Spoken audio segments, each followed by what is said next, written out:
So in this video, I'm going to explain and demonstrate the correct method for drawing a cylinder. So I usually use a mug as my example. And when we first start drawing stuff, we tend to draw like this. But that mug is flat. It's just two-dimensional. And we want to start drawing three-dimensional. So the same mug needs to start looking like this. So this is three-dimensional, and this is the cylinder. So the first thing we need to do is get this line and this line. We need two vertical lines that are parallel. Okay, so always turn your page till it's comfortable, and I'm going to start with 1, 2. I now have my two parallel lines. Now, before I go in and add this oval, also known as an ellipse, let's talk about those. So you want it to be kind of a nice oval-y shape. What you're trying to avoid is pointy corners that look like cat's kind of eyes. And we're trying to avoid the stepped-on look where it has like a pill shape where it's flat here and here.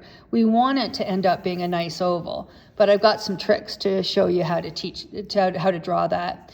Okay, if I was to go and just try to put that oval in and that curve in, they're going to end up crooked. I'm going to end up with one going this way and one doing something like that. So here is the correct way to do it. So I'm going to start with my 1, 2 parallel lines, and then I'm going to add 2 more lines.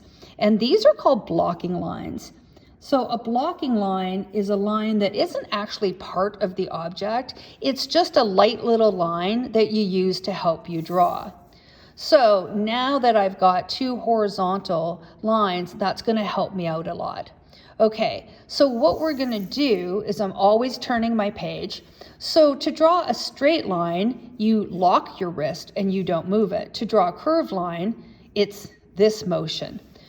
So what we want to do is from the top, we're going to start off from here, here, here, and I'm just drawing in the air, ghost drawing for a minute till I get a nice curve. And then once I can do that, I'm going to do the exact same motion down here at the bottom. You need to have the same curve at the top that you do at the bottom. So one of the skills to practice is, can you draw parallel curves? Can you get that curve and that curve to be the same? And then once you've got those two, then this is how I do the top. I just turn around the other way. Now I'm just going to give myself a little curve this way, and then I'm just going to fix my corners to make sure they're not too pointy.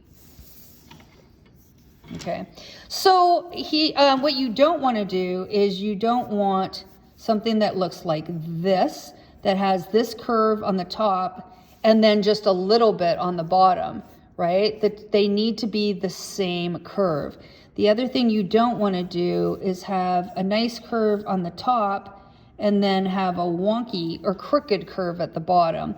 That's why the blocking lines are there to help you get that done.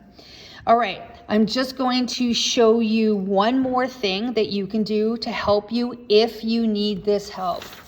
All right, so again, this, practice, learning art skills takes some practice, but here's a little trick to help you if you need it. So again, I've got my 2 vertical lines, I've got my 2 blocking lines, and now I'm going to go ahead and do my first curve, make it nice. Okay, so if you have trouble getting the second curve, here's a really good trick. I'm going to put a scrap piece of paper in the middle of my curve, and I'm going to give myself a line where my blocking line is and where my curve is. So basically I'm measuring the bottom of the curve to the blocking line is that big. If I take that piece of paper and slide it down here, I can mark off right here. Oh, that's excellent, because now I know my bottom curve goes from here to there to there. And now that's going to help me make sure that my 2 curves are the same. And then of course I'll go back up here and do the top of it. And that is how you draw a cylinder correctly.